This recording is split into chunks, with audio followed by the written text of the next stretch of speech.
A ir a la palabra de nuestro Señor, quiero invitarles al libro de Segunda de Reyes, capítulo número 4, versículo 35. Segunda de Reyes, capítulo 4, versículo 35.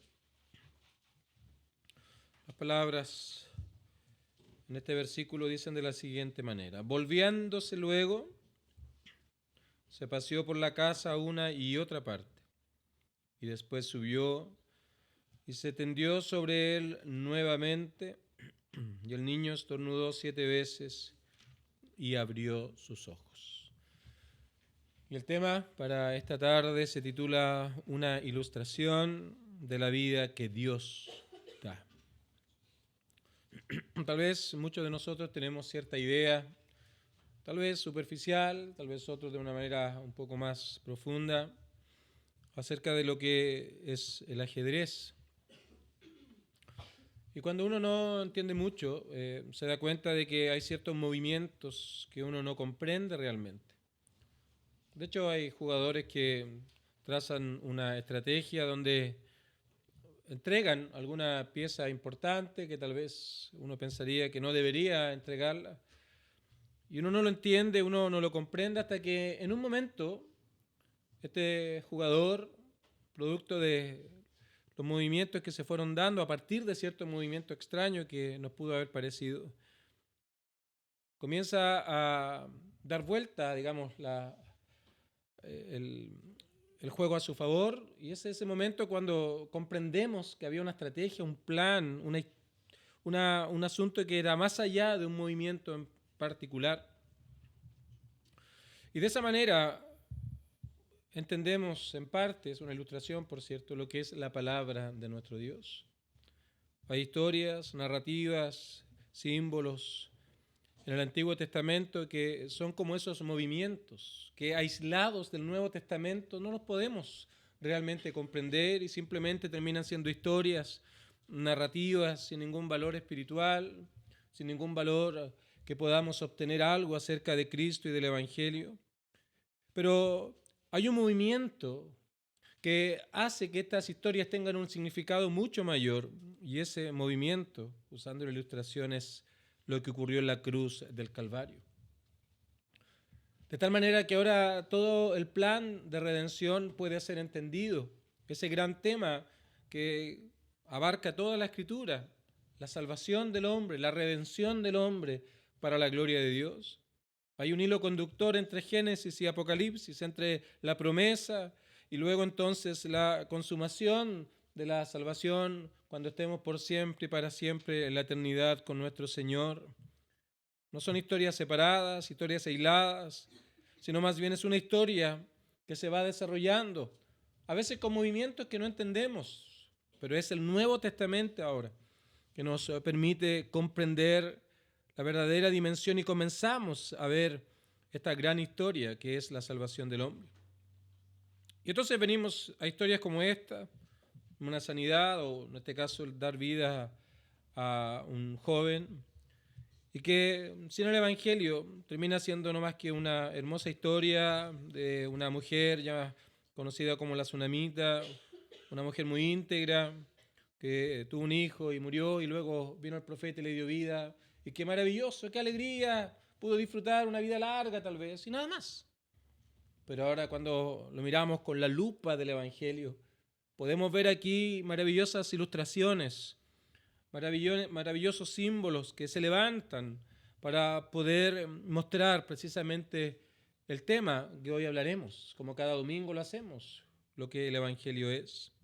Así que en primer lugar quiero trazar la historia, es una historia simple, para luego ver entonces cómo podemos obtener enseñanzas espirituales de ella, para hablar también acerca de lo que es el llamado de Dios por medio del Evangelio.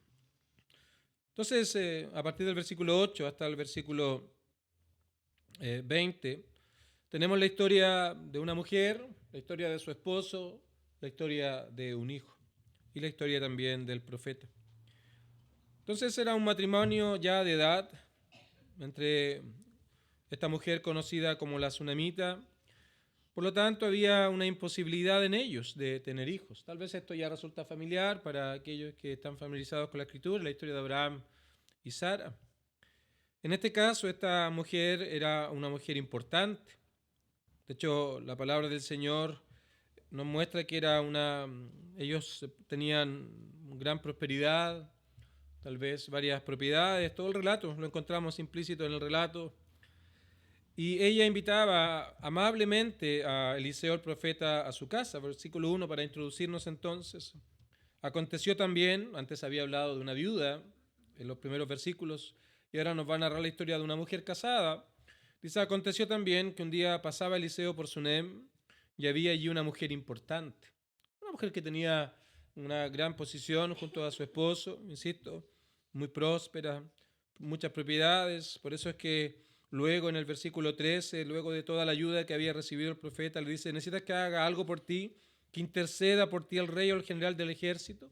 Tal vez algunas de sus propiedades les habían sido quitadas en alguna invasión o similar. Entonces era una mujer que tenía una buena posición social, pero ella invitaba entonces insistentemente al profeta para que pasara a comer a su casa y pernoctar en aquel lugar.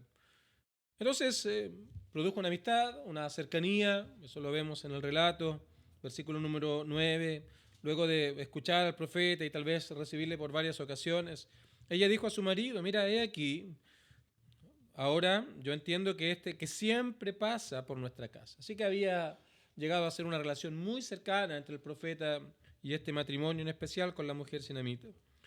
Entonces ella reconoce que es un varón santo de Dios. Así que lo que viene después es que decidieron hacer un dormitorio, un lugar especial para que cuando Eliseo pasara por allí pudiera pernoctar, pudiera dormir tranquilamente, tener un lugar donde llegar. Eso está en el versículo número 10. Vemos la simpleza de este profeta. Ella ya lo conocía, sabía que no necesitaba nada pomposo, nada súper extraordinario, más bien un pequeño aposento. Pongamos allí una cama, una mesa, una silla, un candelero y nada más.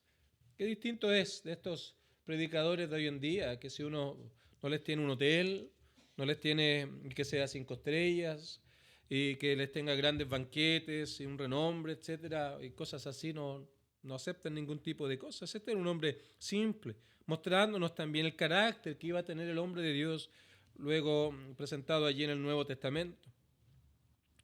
El asunto es que ellos tenían muchas cosas para poder disfrutar. Y luego de ver todo lo que ellos habían hecho por el profeta, él les pregunta qué podía hacer por ellos. Pero la verdad es que no necesitaba nada, estaba muy bien con el pueblo, muy bien con todos, así que era una mujer que vivía una vida bastante tranquila. Entonces pregunta y tal vez razonaba con su siervo Giesi y le decía, ¿qué podemos hacer por ella? Y entonces Giesi le responde en el versículo 14, una realidad que para ellos tal vez era un dolor o les afligía, pero dice aquí que ella no tiene hijo y su marido es viejo. Entonces, el profeta la manda a llamar, versículo 15, llegamos al versículo 16, cuando el profeta le anuncia una promesa, cierta por cierto, dice, el año que viene, por este tiempo, abrazarás un hijo. Una incredulidad había en ella. Era imposible. Era de avanzada edad, su esposo era de avanzada edad, las condiciones naturales ya no estaban como para tener un hijo. Por lo tanto, expresa esta incredulidad aquí, no, Señor mío, varón de Dios, no hagas burla de tu siervo. El asunto es que la historia continúa, pasó el año que el profeta había anunciado, pasaron aproximadamente 12 meses, de tal manera que se nos provee en el versículo número 17 que dio a luz un hijo el año siguiente en el tiempo que Eliseo le había dicho. Por lo tanto, ese niño fue muy amado, un hijo que tenía un significado muy especial para este matrimonio, estoy seguro de aquello, no solamente por el hecho de que los hijos ya son una bendición, como dice la palabra de Dios en el libro de los Salmos, sino que también por las circunstancias que rodeaban la vida de este matrimonio. Era un hijo muy querido, con mucha dedicación hacia él. Así que finalmente este niño creció, versículo 18, pero aquí comienza a fraguarse una historia que nos va a guiar a un aspecto más negativo, porque tal vez ya era un adolescente o tal vez un joven. No se nos dice acá, simplemente que el niño había crecido y tal vez ayudaba a su padre en las labores del campo, de las siembras. Versículo 18 dice que el niño creció y vino a su padre un día que estaba con los segadores, así que estaba inmerso en los negocios familiares, amaba el campo tal vez, amaba el trabajo que hacían ellos. Pero en un momento comenzó a tener un gran dolor, se enfermó, dando gritos de dolor, así que era algo bastante profundo. Y el padre actuó como actuaría cualquier padre, la verdad. ¿Ya? Los que somos padres tenemos que dar un reconocimiento, porque simplemente le dijo llévalo a su madre. ¿Ya? Ellas tienen algo particular que aparentemente lo sana, algo que no está en nuestras capacidades usualmente, así que no sé si lo hacemos por descansar simplemente de ciertas labores o porque... Pero aquí vemos este ejemplo, así que le dice llévalo a su madre. Así que fue, ella entonces lo tomó en sus brazos, tal vez estuvo muy preocupado de él, sufriendo tal vez con el dolor que tenía. Pero llegamos al final del versículo 20, que es esta palabra que es bastante relevante en el relato. Por toda la mañana estuvo junto a su madre, tal vez ella haciendo todo lo que podía para bajar la temperatura o ese dolor tan fuerte que tenía, pero finalmente, dice el versículo 20, él murió. Aquí nos enfrentamos a una realidad que todos en algún momento hemos de experimentar. Este joven murió. Y esta muerte física que se nos presenta aquí nos ayuda a nosotros a pensar en otra muerte, la muerte espiritual, de la cual vamos a hablar en esta tarde. Y luego, adelantándome al relato, cuando Él viene a la vida nuevamente, nos permite pensar ahora, nos ayuda a pensar con respecto a la vida espiritual. Ya dije, son ilustraciones, símbolos, que a la luz del Calvario, de todo lo que Cristo hace, ahora podemos entenderlo de una manera tan maravillosa para ver cómo se nos ilustra aquí la realidad del hombre y la gracia mostrada en el Evangelio. Así que tanto en la muerte de este joven, podemos ver la muerte espiritual, pero en esta vida que una vez más recibió, nos permite hablar de la vida espiritual. Así que para nadie es un secreto que la muerte es una realidad que tarde o temprano todos y cada uno de nosotros hemos de tener que experimentar. La muerte física, esa separación del cuerpo y el alma, los elementos que constituyen a una persona. El cuerpo es todo lo tangible, las manos, el color de pelo, los ojos, etcétera. Todo aquello es parte del cuerpo. Pero está el alma, donde están estas facultades que nos diferencian de toda la otra creación, el lenguaje, el poder pensar, el poder razonar, el tomar decisiones en base a argumentos que son puestos y no de una manera como programados, como lo son los animales. Podemos expresar la belleza, podemos admirar la música, podemos hacer un montón de cosas que son propias de las facultades del alma. Entonces la muerte lo que produce es esa separación del cuerpo por un lado y el alma del otro. Todos hemos ido a un funeral. Lo que ocurre allí es que el cuerpo simplemente es enterrado, porque el alma, dice Eclesiastés capítulo 12, verso 7, va a quien que lo ha dado.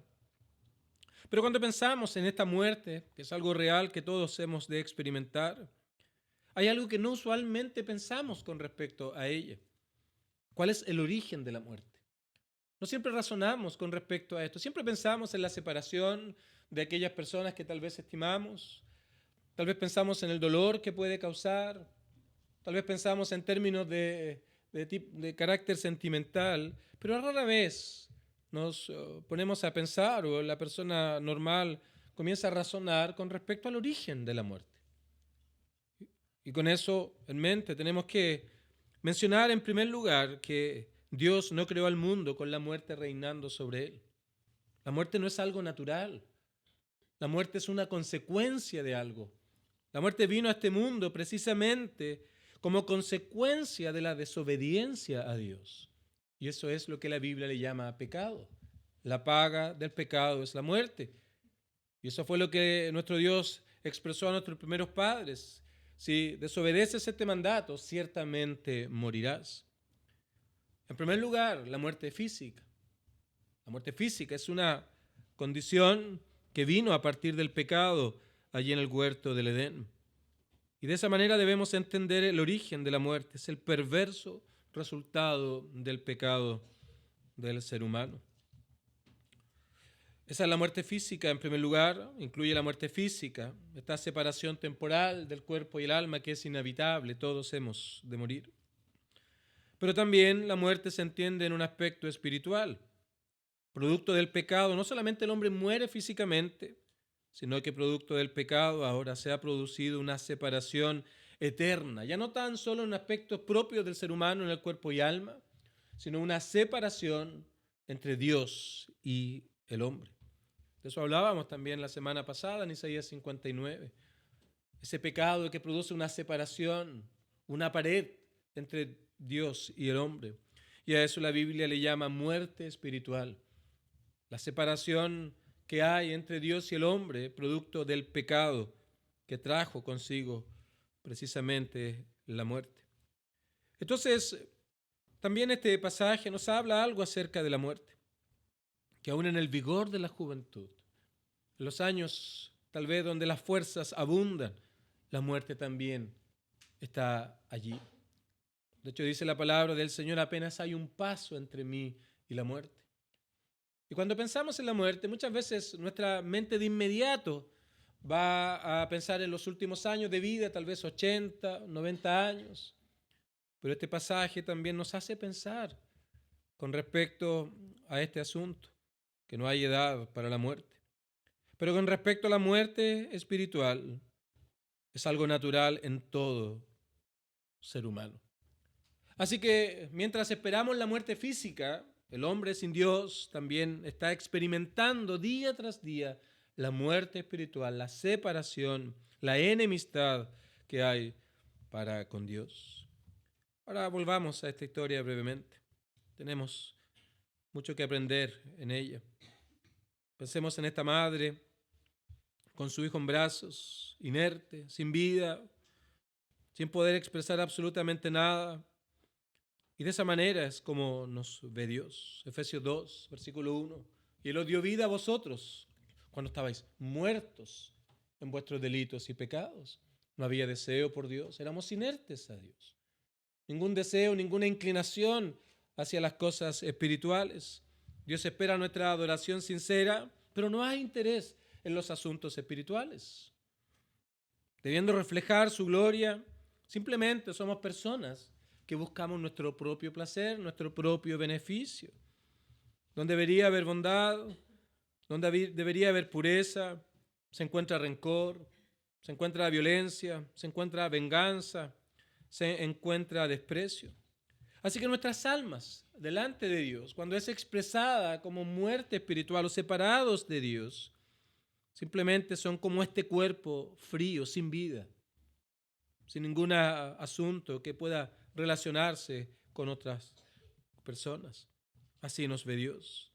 Nada de lo que su gracia tenga que decirnos nos interesa. Nos sentimos dueños de nuestra propia vida como si estuviera bajo nuestro control. Inerte. Mediodía estuvo allí, no podía hablar, no podía mostrar nada, estaba completamente sin vida. Ahora, a partir de esto nos preguntamos, ¿cómo entendemos esto a la luz del Evangelio y de la gracia de Dios? Porque el relato continúa avanzando, porque vemos que esta mujer fue profundamente conmovida cuando este muchacho murió, y es el versículo 21, que ella entonces subió y lo puso sobre la cama del varón de Dios y cerrando la puerta se salió. Así que fue a este lugar que había preparado para el profeta, mostrándonos algo que había en ella, que es la fe. Fue a buscar al profeta, no aceptó otra persona, sino tan solo lo que él podía hacer. Debía hablar con él. Cuando vamos ahora al versículo 32, los versículos que continúan, vemos que el profeta hizo algunas cosas con respecto a este joven que yacía muerto. Cuando él vino a la casa, lo primero que hizo fue ver la situación, la realidad de este muchacho. Venido Eliseo a la casa, he aquí que el niño estaba muerto, tendido sobre su cama. Lo primero que el profeta vio fue la situación, la circunstancia en la cual este hombre, este joven, estaba. Versículo número 33 nos habla que él medió ahora.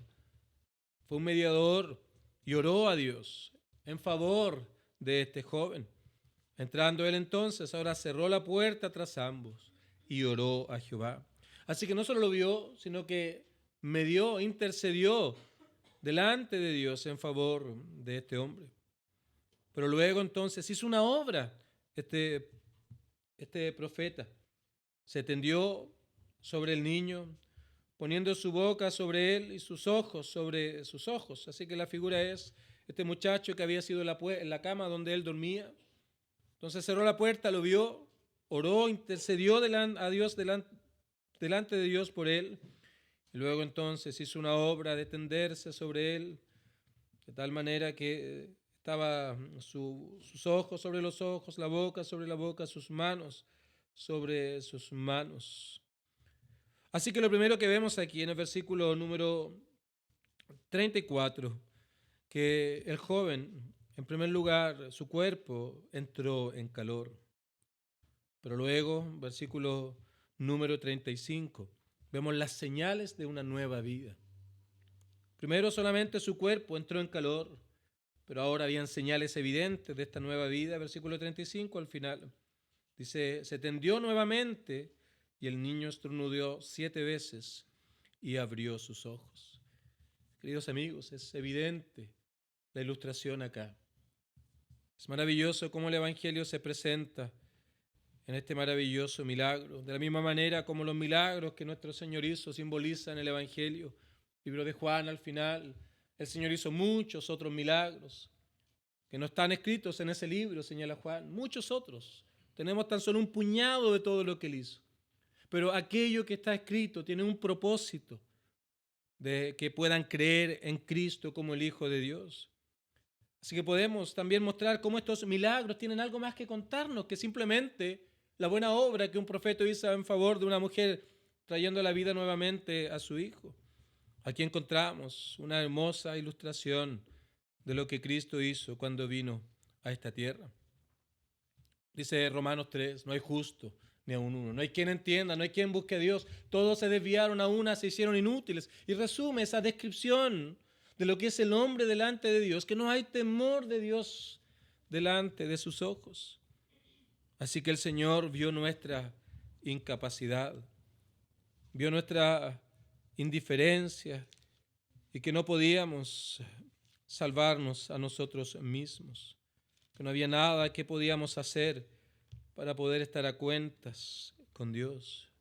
Él vio nuestra incapacidad, Él vio lo que éramos, que no podíamos estar en comunión con Dios, no había nada que pudiéramos hacer por nuestra alma, porque estábamos incapacitados espiritualmente para hacerlo, producto de aquella terrible realidad a causa del pecado.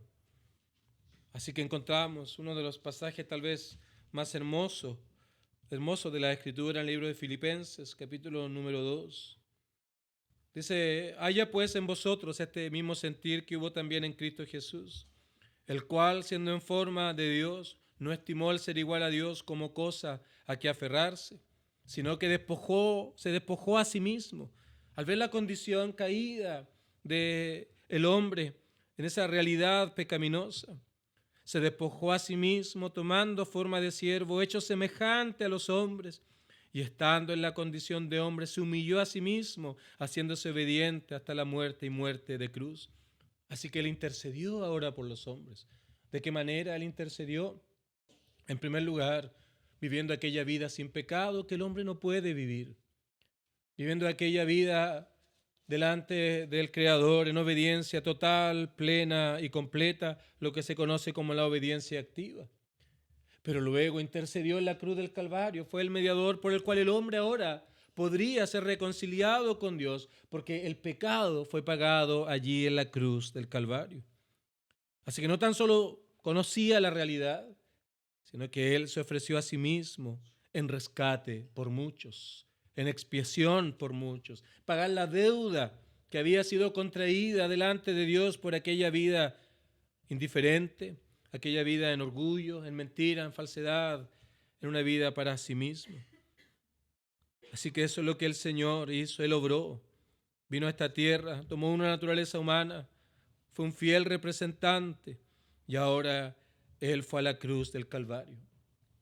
Es ilustrado por medio del profeta que haciendo una obra, poniendo su boca, sus ojos y sus manos sobre las del joven para mostrarnos lo que el Señor hizo, lo que nuestro Dios hizo, nuestro Señor Jesucristo hizo en la cruz del Calvario. Él vino a sufrir y a llevar el castigo por pecadores. Ahora, todo esto es una ilustración hermosa de cómo el Señor da vida.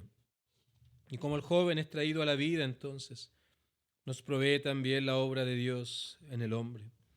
Lo vemos inerte, muerto, sin vida, y ahora lo vemos.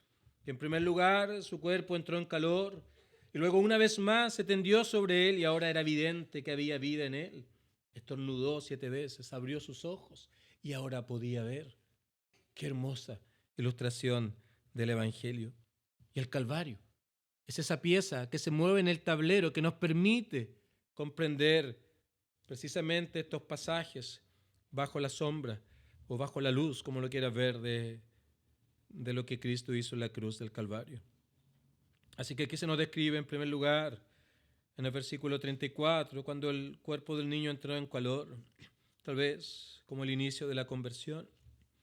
Comienzan a haber señales de vida, pero no tan evidentes todavía, porque un cuerpo muerto está helado, pero ahora comienza a tomar calor, y de esa manera también la conversión inicia. Comienza a haber entendimiento del Evangelio, donde había indiferencia. Comienza a haber un cierto deseo por conocer de la palabra del Señor. Hay interés en aquellas cosas que antes, la verdad, que no tenían ningún valor para ti. Un entendimiento ahora diferente con respecto al pecado. Un entendimiento con respecto a lo que es la desobediencia y las consecuencias propias de las cuales estamos hablando, de esa vida en contra de Dios. Y eso es algo progresivo. Eso es lo que se nos ilustra, que se tendió una vez y el cuerpo entró en calor. Una vez más se paseó por la casa, se volvió a tirar. Y ahora entonces ese niño estornudó 7 veces y abrió su boca o sus ojos. Y de esta manera comenzamos a ver señales de vida a la medida que Dios obra por medio de la predicación del Evangelio, mostrando de distintos ángulos lo que somos delante del Señor, pero todo lo que Cristo hizo para poder reconciliarnos con Dios. Y una pregunta que puede surgir es por qué muchas veces es esta demora. Podríamos citar, por ejemplo, algunas de estas cosas. Podríamos hablar del orgullo. Nos cuesta venir con humildad delante del Señor. Muchas veces traemos nuestras propias ideas, tal vez fraguadas en una mente donde queríamos todo de manera instantánea o todo a nuestro servicio. Así que vemos a Dios muchas veces como el genio de una lámpara. Y venimos y tenemos cierto entendimiento, pero aún venimos tal vez con pensamiento de carácter. Si Dios hiciera esto, si le serviría, o si sanara esto, y si hiciera estas otras cosas. Pero aún no entendemos de manera real y verdadera lo que el pecado es. Así que es ese orgullo que nos impide humillarnos delante del Señor. Tal vez será el miedo a la burla. ¿Qué van a decir mis amigos? ¿Qué van a decir mis familiares, mis colegas? Ser un cristiano, de aquellos que antes nos burlábamos, de aquellos que antes hablábamos en contra de ellos, ahora ser uno de ellos. Y eso comienza a ser como un freno, comienza a ser un impedimento, comienza a extender tal vez este proceso. Puede ser el amor por algún pecado. Tal vez hay un gran número de pecados que nos ha dominado, pero hay uno que tal vez todavía lo degustamos. Así que confesamos o nos arrepentimos, pero cuando llegamos a este pecado, en nuestro corazón todavía hay un amor por él. O tal vez es el amor al dinero o al placer. Son cosas que demoran precisamente. Y eso es lo que se nos ilustra, que el cuerpo del niño entró en calor. Y luego una vez más se puso sobre él y ahora sí habían señales de vida eterna. Habían evidencias de la obra de sanidad o de dar vida a este hombre. Y de esa misma manera comienzan a haber evidencias de la obra de Dios en un corazón transformado, en aquellos que han alcanzado vida espiritual. Hay una nueva vida que comienza a mostrar esos nuevos pensamientos. Se comienzan a expresar esos nuevos deseos, esos anhelos santos. Ahora, ahí de repente descubrimos la oración, descubrimos la palabra del Señor y ya no son meras historias, sino comenzamos a entenderla de cierta manera, somos guiados a una mejor comprensión, hay un deseo de ir a la iglesia, a escuchar más de Dios. Y luego comienzan señales más y más evidentes, las marcas de la gracia, el fruto, el crecimiento que viene precisamente por la obra de Dios en el corazón. Pensemos en un embarazo. Al inicio simplemente hay una unión de un hombre y una mujer y tal vez muchas veces sin saber alguien ha quedado embarazada. Hay muchos casos de personas que han tenido la noticia y muchas veces uno lo primero que hace, ¿cuándo habrá sido? La verdad es que no es fácil saber. Los doctores simplemente calculan en base a ciertos asuntos de la mujer y hacen un cálculo y dicen, bueno, debió haber sido en aquel día. Así es también con la vida espiritual. Tal vez alguien te habló del Evangelio, alguien te invitó, leíste la palabra del Señor, el Evangelio te fue presentado y Dios puso allí la semilla de vida.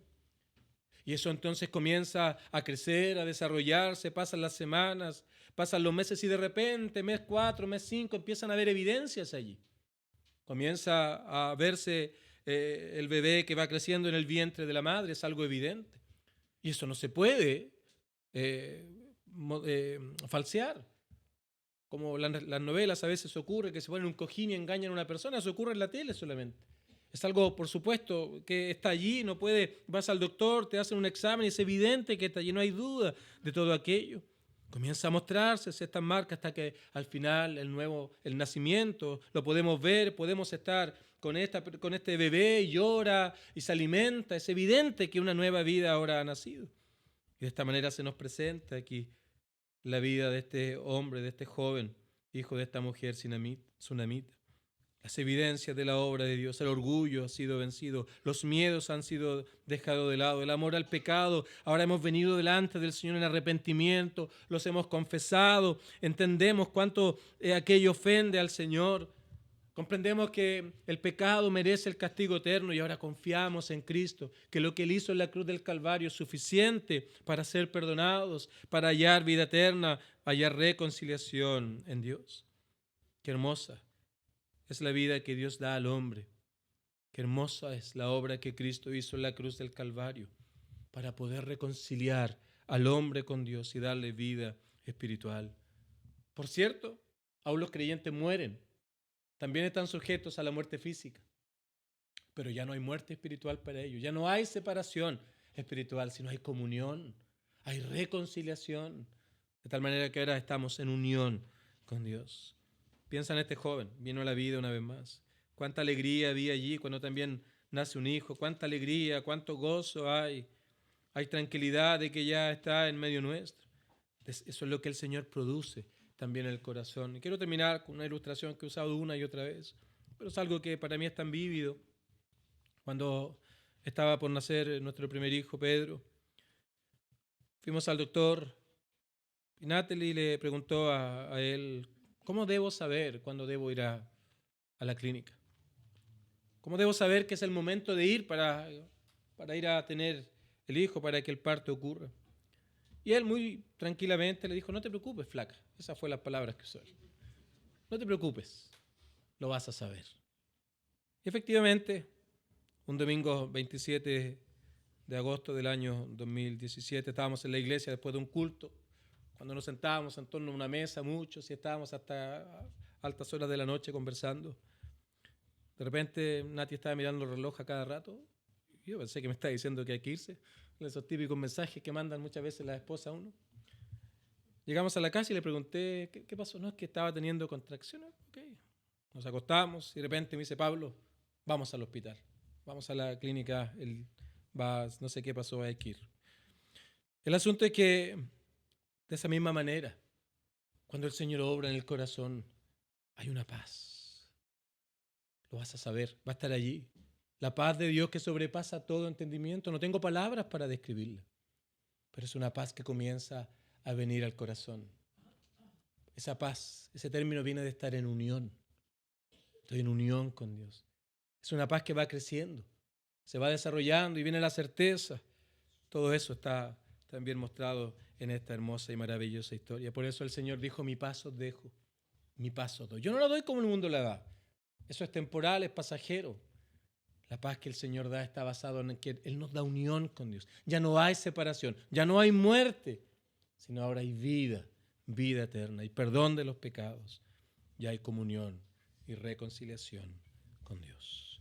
Termino leyendo entonces el versículo número 35. Volviéndose luego, se paseó por la casa a una y otra parte y después subió y se tendió sobre él nuevamente y el niño estornudó 7 veces y abrió sus ojos. Que el Señor nos ayude a todos.